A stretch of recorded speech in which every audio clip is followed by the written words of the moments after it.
So, Jesus told us to make disciples of all nations. Now, think about how you're doing that in your daily life. What are some ways that you're accomplishing that task? Think about the rosary, the brown scapular, all the confraternities and societies.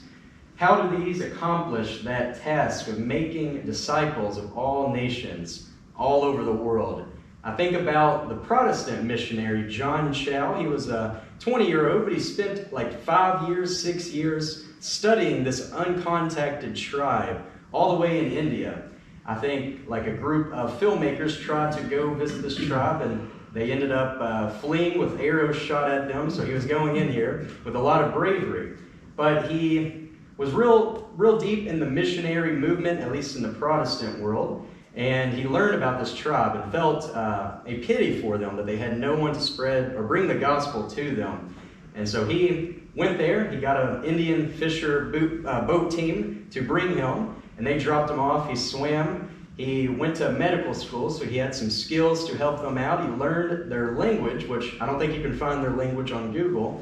Don't know how he learned it, but he was very well prepared. It was actually a big controversy in the news when he went there, because they're like, this college student's going all the way to this uncontacted tribe, and they called him things like an imperialist and all those other terms, and they're like, what does he want to do? Why is he doing this? And he could spread diseases and all of that, and why doesn't he just leave them alone?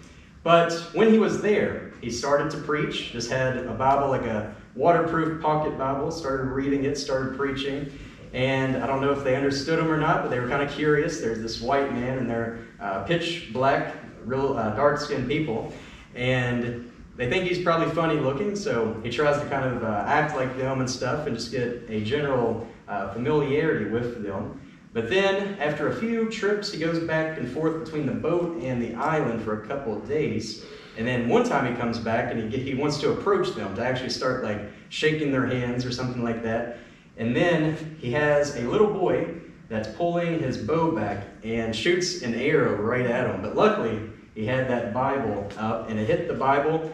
The arrowhead went like halfway through the Bible, landed on a verse that was kind of providential. I can't remember the verse, but he fled away and swam back to his boat. I think it knocked him down. The arrow was so hard. And so when he got back to the boat, he, I think, told the fishermen about it and had to make a decision. Was he going to go back again the next day?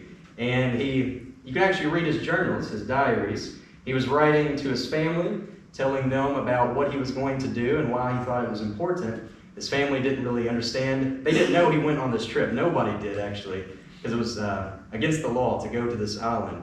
So he didn't tell anybody about it. Nobody really knew that he was studying for this trip. He put himself out there as a social media person, posting about hiking and all of that. Real athletic guy. And so he had to make this decision. He's well trained. Is he going to have enough faith to go back? So he does. He says that night, if not me, then who else? Who else would go? Who else was well prepared as he was?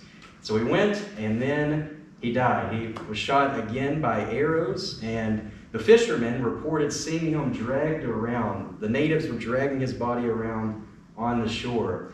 I guess that's part of their tribal, conquering another tribe. They'll make trophies out of the people. And so that was the end of it, and that's why it's in the news. You can imagine this tribe killing this young man, and they're trying to figure out his motives. They get the journal back.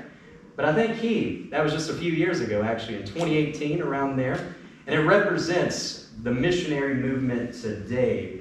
We have someone like that going out there all alone, and I'm going to talk a little bit about the history of the missionary movement with quick kind of strides. So one of the most influential figures in Catholic missionary history was not a person who ever went on a mission trip, a lady named Blessed Pauline Jericho. From the wealthier French families, her family owned a silk factory, I believe, and she was real sickly, so she wasn't able to actually go and make a mission trip. But she still had a heart for spreading the gospel. And so she formed circles of 10 people at these silk factories, each pledging to donate 1 penny a week for missionary work. This was in the 1819, so a penny was worth a lot more back then. And this system quickly spread. It led to the founding of the Society for the Propagation of the Faith. Very long name, but you might have heard of that before. It's actually one of the pontifical mission societies in the Catholic Church, meaning one of those societies that you donate to. I forget what the day is, maybe Catholic Missions Day. Some of your money would actually go to this society that she founded, Blessed Jericho, Pauline Jericho. And by the mid-19th century, this society quickly took off, spreading the faith to Asia, Africa, Latin America, North America, supporting saints such as St. John Vianney, St. Therese of Lisieux, the patroness of missions herself, and St. Damien of Molokai. So I'm sure a lot of you have heard of those saints, but it was actually somebody behind the scenes that was allowing them to spread the gospel. And now St. Therese of Lisieux was also somebody who never went on a mission trip. So how did she become the patron saint of missions? And remember that question I asked you at the beginning. How are you contributing to the missions? So Blessed Pauline also noticed that many Catholics were working busy days at the time, struggling to pray, as we are now, the full 15 decades of the Rosary every day. And this was before the Luminous Mysteries, added, of course, by Pope John Paul II. But to make it more accessible, she developed groups of 15 people where each person would pray a decade of the Rosary that day. So by the end of the day, a united effort, they were able to complete a full Rosary every day. And Blessed Pauline died poor. She dedicated everything she had and was to the missions her entire life. And so in 1922, Pope Pius XI elevated the society to a pontifical mission society, which I already mentioned. And again, this shows that one does not have to be a missionary to contribute to the missions. Let's go ahead. So let's talk about some Kentucky history now. The Society of the Holy Name. That was a confraternity brought to Kentucky by someone you might have heard of, Father Nearings. He was actually the first name in the registrar book. If you can find that, I don't know where it's stored at. Joseph might know, he probably knows. But Father Nearings was also known for promoting the Rosary and really good with the children, teaching them catechism. And I relate to him a lot as a school teacher, wanting to teach the faith. So that's what he was known for. He founded the Sisters of Loretto, one of the first religious orders established in the United States. Now, fast forward a bit, in 1886, we have the birth of the Protestant Student Volunteer Movement for Foreign Missions. Try to say that 5 times fast. But in 1886, this evangelical Christian movement got off the ground with a conference held at Mount Hermon Boarding School. The topic was missions. So you can imagine, 1886, there's a lot of new methods of traveling, and a lot of information is starting to come back about what is actually happening over in Asia, over in Korea, and all those places. And so this conference actually had an experienced missionary, Arthur Pearson. Don't know who he is, but he was a missionary advocate who challenged the students to dedicate themselves to foreign missions. Of about the 251 students that came from 89 colleges all across America, 100 right then and there dedicated themselves to be missionaries.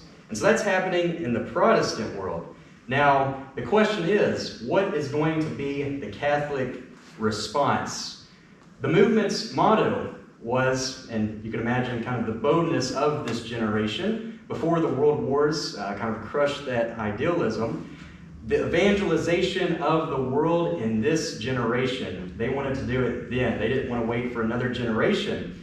And they recruited students from all over the country, encouraging them to become missionaries, and worked closely with the Young Men's Christian Association, or YMCA, you probably heard the song, and Young Women's Christian Association, YWCA, which isn't as catchy. And between 1886 and 1920, they helped send over 20,000 missionaries worldwide. So, the Catholic response. I don't know if you could try to guess what this is, but it's called the Catholic Students Mission Crusade. So raise your hand if you ever heard of that, Catholic Students Mission Crusade. We have one person. Were you part of it yourself? You No, said your sister. No, my sister was. She was quite a bit older. Yes, a long time ago. We'll tell the backstory of it, but one person out of everybody. Now, let's raise our hands if we heard of the Knights of Columbus. Oh, so everybody. How many of you are part of the Knights of Columbus? 1, 2. I actually signed up but never went to the meetings just yet, so I guess I might be partially part of it, but that's a good number. Yeah. And so, the reason I'm even talking about this Catholic Students Mission Crusade, and how I even know about it, is because I saw this prayer card in my grandfather's Bible, which I mentioned before. And I'm like, what is this? What is this prayer that I read at the beginning? All this talk of zeal and crusade and offering myself for a holy war. And I was like, I thought it was going to be something, it was from the 60s, I think. And so I was like, well, this might be a little suspicious. But then I read it, and I was like, whoa, this is pretty awesome. And their motto was the Sacred Heart for the world for the Sacred Heart. Another was Deus Vult, or God wills it. Of course, that's the crusade cry. And it was founded in 1918, about 20, 30 years after the Knights of Columbus, so about that same time frame, by two seminarians inspired by that student volunteer movement. They were basically kind of copying it, making it Catholic. And with a similar first gathering of about 100 members, they actually had priests and some bishops there. One bishop, Bishop Francis Thiel, edited a very popular magazine, spreading this magazine all across America. And it was appropriately named The Shield. So you kind of see that crusade imagery. They actually got an associated indulgence for their daily prayer. I don't know if that prayer we just said still has the indulgence. I don't know if that still applies or not, but at the time it did. Their initiation ritual had the same indulgence attached. Pope Pius XI, who approved Blessed Pauline's Society, also acclaimed this mission crusade. He stated, "As our predecessors, the popes of old, blessed the arms of crusade warriors who defended the sacred places against the impious infidel, so do we bless the prayers, the works, the sacrifices of the new student crusaders in their spiritual warfare to win the world for Christ." So that papal approval was really big. This pope was known as the Pope of Missions, doing a lot of work for the missionary effort. And this was started at the height, or I guess you would say the ending, of the Great War. And so militarism was still in the air. Students were fascinated kind of by the posters you see from the time, the American military posters, and this military ethos spreading through the air. And they wanted to return to the heroic ages of Christendom. They built, actually, a castle in Cincinnati. I don't know if any of you have ever seen this before, this image right here at the top. A headquarters that they had in Cincinnati. And they were known for using a lot of pageantry and songs and plays. I'll flip it over here. You can see one of the gatherings they had where they were dressing up as knights and doing these plays and trying to rescue people all the way across the world. And so it was informing these students about the mission movement, putting it within their hearts and on their minds. And they had massive gatherings on college campuses, including outdoor masses, and they immersed their members in this kind of society. And the recent National Eucharistic Congress had about 20,000 members attend the big gathering they had up in Indiana. This Catholic Students Mission Crusade, a lot of words, they had 50,000 members attend one of their gatherings. And I don't know if that was the biggest, but they had many thousands of members attend their conferences annually, and they had so many thousands of subscribers on that magazine, The Shield. I'll actually play one of the songs real quick, just 40 seconds. If you don't like music, you can bear with this. But this is a song still played today at schools like Holy Angels in Louisville, the classical Catholic school.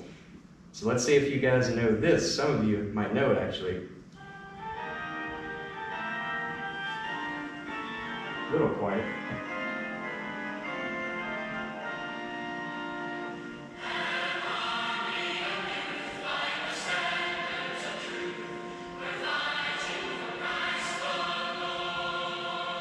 attention to the lyrics.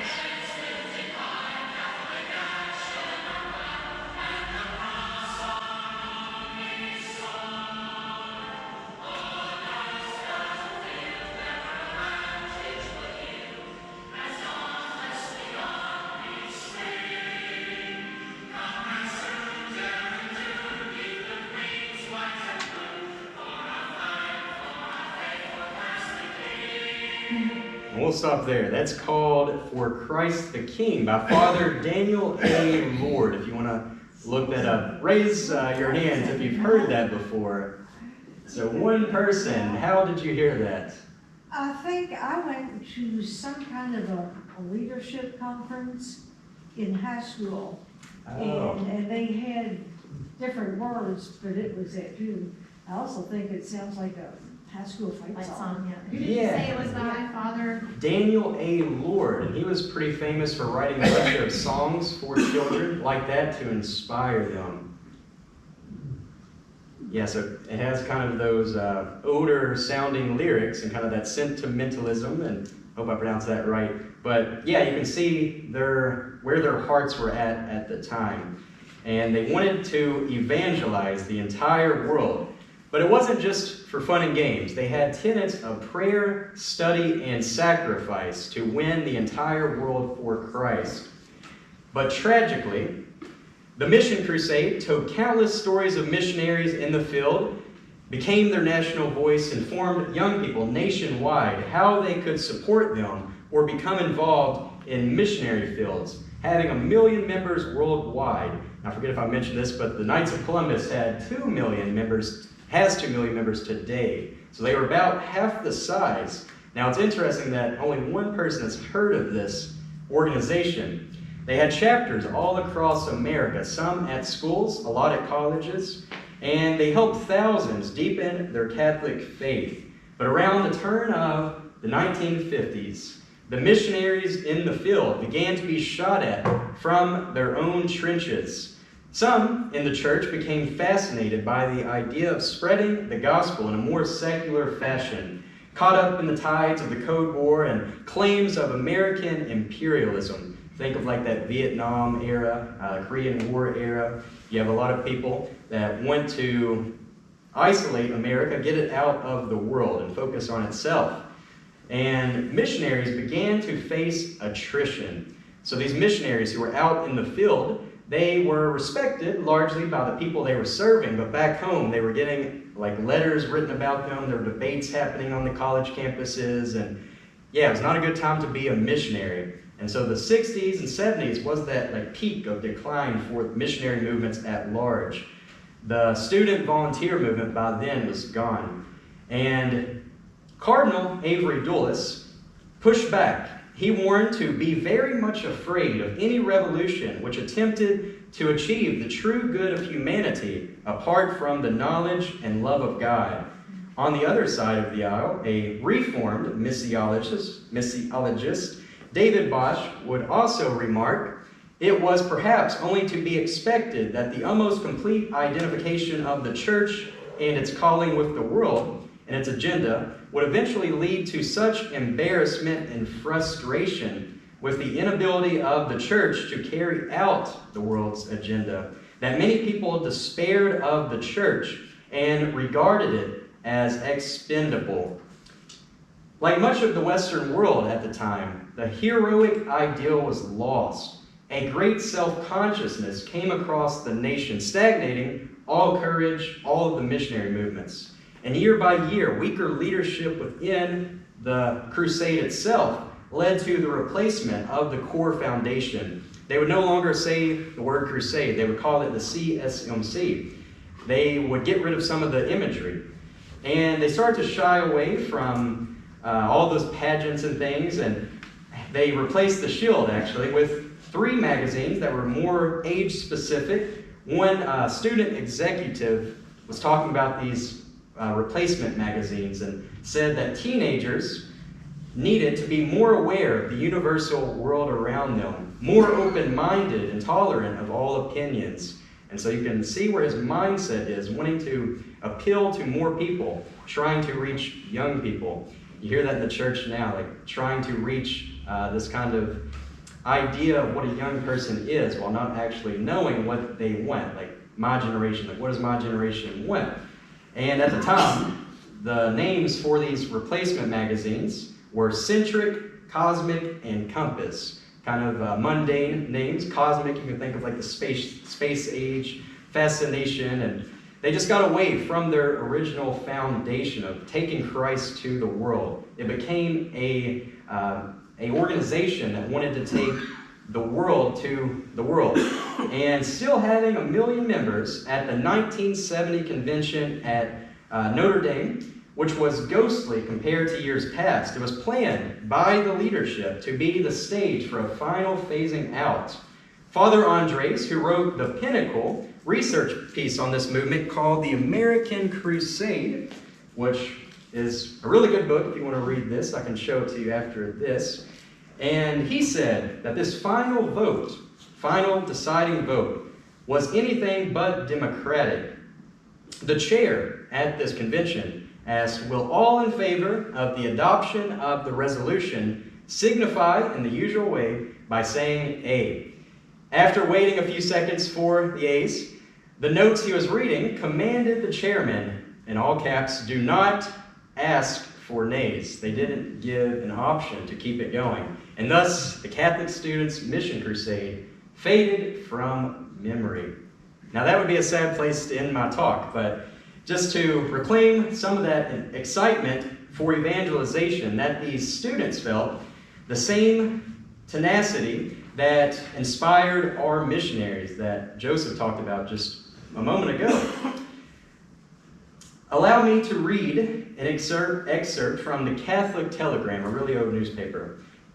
"In a country hallowed by the labors of pioneer apostles, where the church's ministers are still obliged to face hardships sufficient to test the mettle of true apostles, and where the people have learned to cherish a faith which brings them consolation in a land of hardship, the Catholic Students Mission Crusade rally was held at Loretto, Kentucky on Monday, October 22nd, by 700 students from the surrounding counties and a large number of their teachers.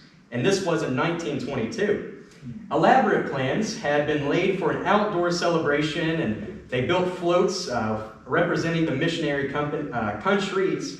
They had people on horses and dressed as knights, so you can imagine what it was like. But all of this construction for this big celebration was kind of slowed by a heavy rain that, again, quoting, turned the country roads into a sea of mud. Despite this, the hardy crusaders rallied heroically and marched to the tomb of the beloved Father Nearings. And that's what we just did on August 12th. We also went to that same tomb and honored our forefather who died 200 years ago. And so, I'm reminded of the words of our bishop, Martin John Spalding, who said about Father Nearings, "He crossed wilderness districts, swam rivers, slept in the woods among the wild beasts, and while undergoing all this, he was in the habit of fasting and of voluntarily mortifying himself in many ways. His courage and vigor seemed to increase with the labors and privations he had to endure. As his courage, so neither did his cheerfulness ever abandon him. He seldom laughed or even smiled, but there was withal an air of contentment and cheerfulness about him, which greatly qualified the natural austerity of his countenance and manners. He could, like the great apostle, make himself all to gain all to Christ." And this seems like I'm ending on a cliffhanger, but I'm going to continue this piece on that flagey report I told you guys about, writing more about what actually happened on that day in 1922. Yeah, and we also have cake. I forgot to announce that at the beginning. So if anybody would like to get that, I think cookies as well, if you like cookies better. Some water back there too.